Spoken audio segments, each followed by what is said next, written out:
Welcome, Dr. James Beckett Sports Card Insights. Thanks sponsors, Topps Panini Upper Deck, Heritage Auctions, Huggins & Scott Auctions, Mike Stadium Sports Cards, Burbank Sports Cards, ComC.com, and Beckett Media, Beckett Grading, Beckett Authentication. Thanks Grayson White of Cherry in Australia. This is the last of my interviews from the Mint Collective. Apologize for the poor quality of the audio, but not for the quality of the conversation. Thank you, Grayson, and thank you, listeners, and here it is. Basketball was big for us in the 90s for Beckett Basketball Card Month in Australia. Yeah. Were you involved at that time? I was in my early teens. The card shops over there were basketball centric. They absolutely were. There was plenty of card shops, and Right. and it was normal to go into a news agency and buy a Beckett.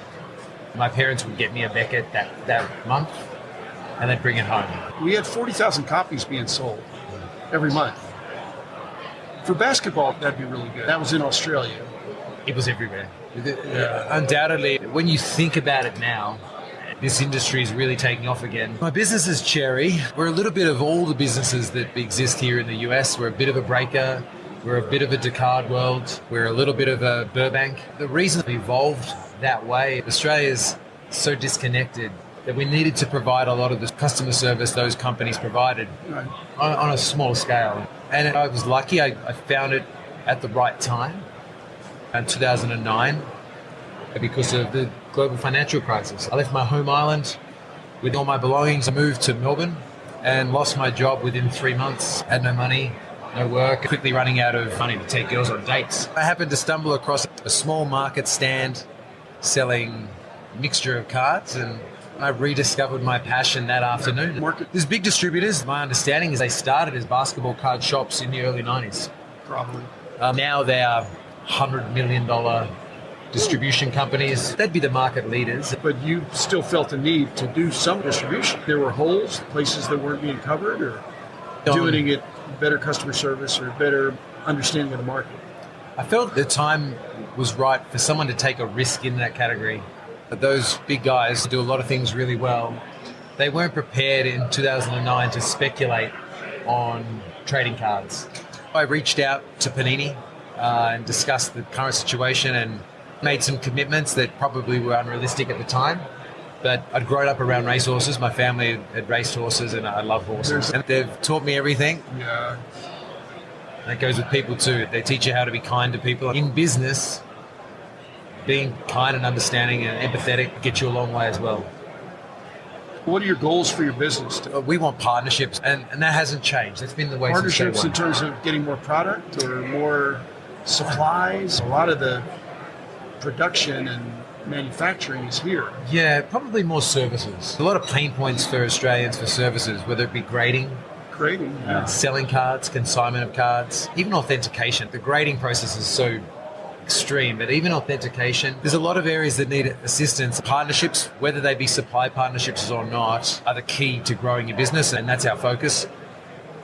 On the customer-facing side of things, we just want to connect with people better.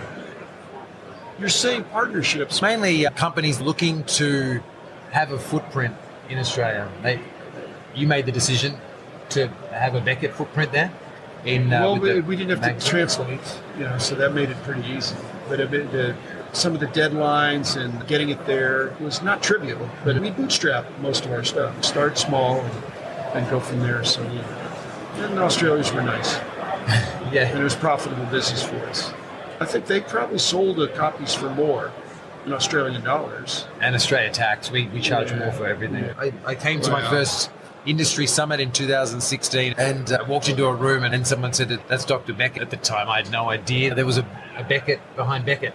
And I thought, wow. I guess my question would be when to put the accelerator down in a business. Obviously, you start and you're building a foundation. What were the signs you saw that made you want to put the accelerator down? Back in the day, I was the brakes because we were in a river, fast flowing, and I was trying to make sure we didn't get out of control. A lot of the things we did in the late 80s and early 90s were one initiative per year. So one year we brought on football, the next year we brought on basketball, and every 6 to 9 to 12 months we bring in some.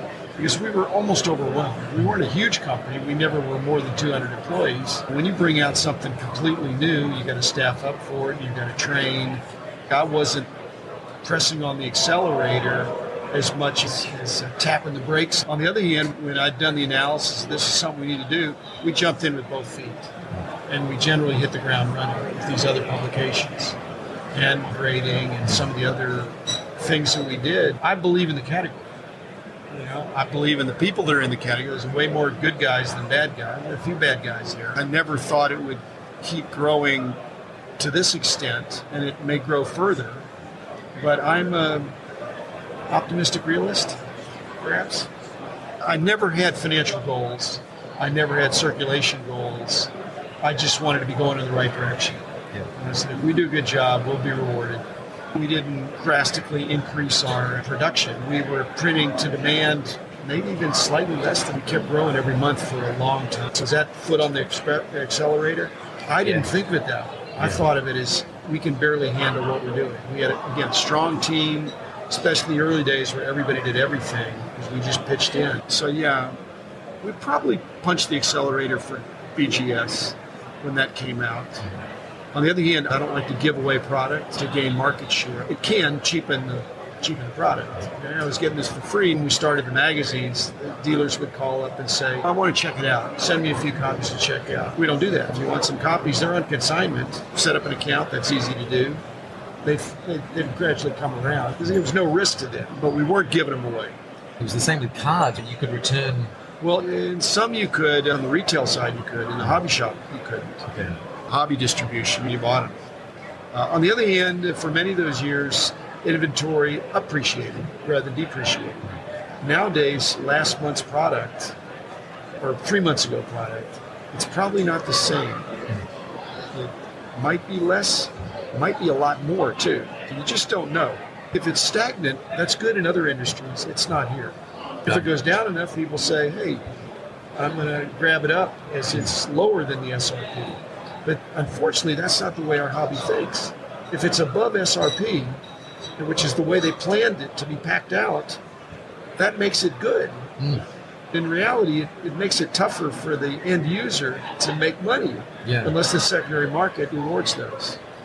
Either there's a market applied up or down arrow, or they're looking at it with their own perspective. It isn't like a toy or a can of Coke. It doesn't hold a price. No. You just go up with inflation. Perhaps that's what attracted me to it so quickly, because it was similar to horse racing in that sense. When did you start to think about selling the baby that you created? I had a heart attack. Miraculously revived. So that's get your attention. And that was in 96. And I didn't wind up selling the company until 2005. But that got me thinking, maybe I'm not going to have this forever. Maybe I'm not the best guy to take it to the next level. I don't think I had the personality to bring in a president that would serve under me where I could take a year off and come back and, hey, how'd we do? I was too hands-on. I enjoyed the hands-on part. And I cast a long shadow. So when I was thinking, I'm the founder and I'm there. And so I thought, I'm either going to die or I'm eventually going to sell the company before I die. There came a time when I thought, now's the time. As soon as I think I'm eventually going to do something, then I think, am I going to do it in 5 years, 4 years, 3 years, 2 years, 1 year, 0 years? It came together pretty quickly. And if there hadn't been a suitable buyer, I wouldn't have sold it. But there was a buyer that looked promising, and they didn't do as well. I think they were coming too much from a traditional publishing background. And I knew the CEO, the original successor. Then the next group that came in is the current group. And they've come at it way more as a database play rather than a publishing play. Yeah. That turned out to be wise. Absolutely. And this explosion in grading. Yeah. We're no longer a price guide company, which is what I started. It's not a grading company that does other things. They've clearly invested a huge amount into what looks to be, the next phase for Beckett, exactly. Which is good. It's good. My goal was to be the market leader and to help shape and grow the industry. In the meantime, there are many others doing things that are going to help grow the industry as well. I never wanted to monopoly. I just wanted to be first. Yeah. It's a good place to be. I'm glad that you said that about when you got to a position where you didn't know if you were the right person. And whilst my business... I kept getting kicked upstairs. Yeah. I couldn't go to the shows, and I had to, have these meetings with other heads of other companies. So I wasn't looking at cards. I was looking at pictures of cards instead of cards. I didn't feel the cards. I would get the report about the cards. Yeah. That's not as much fun. I started out as a hobbyist, and I'm returning to my hobbyist roots. I got a great collection that I enjoy. I've heard about it. Sorting and whatever. My company's obviously much smaller, but this year I had a moment where I was like, we've tried Grayson's ideas a fair bit, over a decade now, and a lot of my ideas have worked and a lot of them haven't worked. Some of them for the right reasons and the wrong reasons. But I reached out to my incredible leadership team. I was like, okay, this year, guys, it's your ideas because it's about time and you've all matured and you're some of the most experienced people in this space. Yeah. Well, like I say, you don't have to sell the company if you've got people, if it's working. Yeah. It's not that I didn't, it's just that I would have been the problem. That they were, I think, thinking, what would Jim do? What would Jim say? Maybe when I'm not there. And I'm thinking at some point they got to say, I think this is what we need to do. And the people that got ahead in my company were the ones that said, we think this is a good idea, we're going to pitch it. If I disagreed, I was always given constructive criticism back, and they'd say, okay. They'd come back a week later and say, you mentioned these concerns, we've addressed those concerns. Now what do you think? That's what happened with grading. Initially, I said, I think it's potentially conflicting with the price guide, is what people will say. I don't think it does, but I thought people would say that. They did say that, but finally I said, you guys have done great work. You're some of my best people. I really trust you. I'm so glad I listened to them. I saw the handwriting on the wall too. It's not that I was blind, but it's hard to cannibalize your own company. Any ideas you had in terms of grading while you were actively at Beckett that you still think could be applied today that could assist with the current challenges? Yes, but they weren't then, they're now.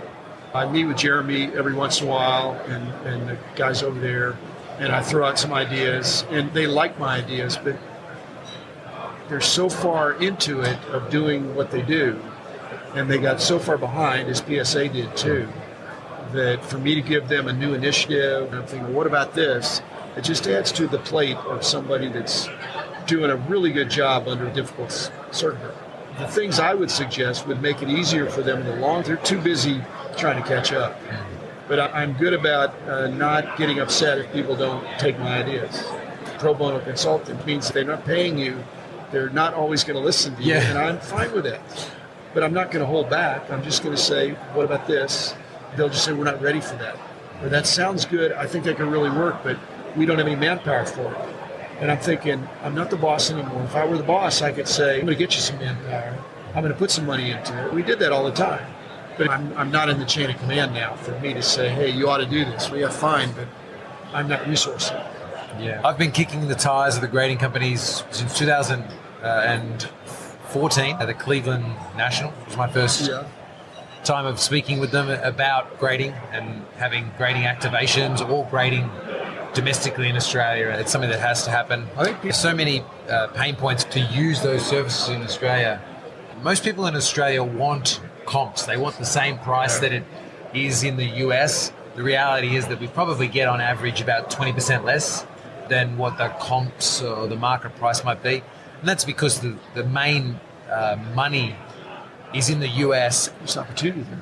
There is opportunity, yeah. And the sealed stock, in many cases, is actually cheaper in Australia in this current market. That's because in the US, the demand is higher. The market price of it pushes up faster. A box of NFL contenders might be $1,000 over here converted. It might still be at $600 or $700 converted in Australia.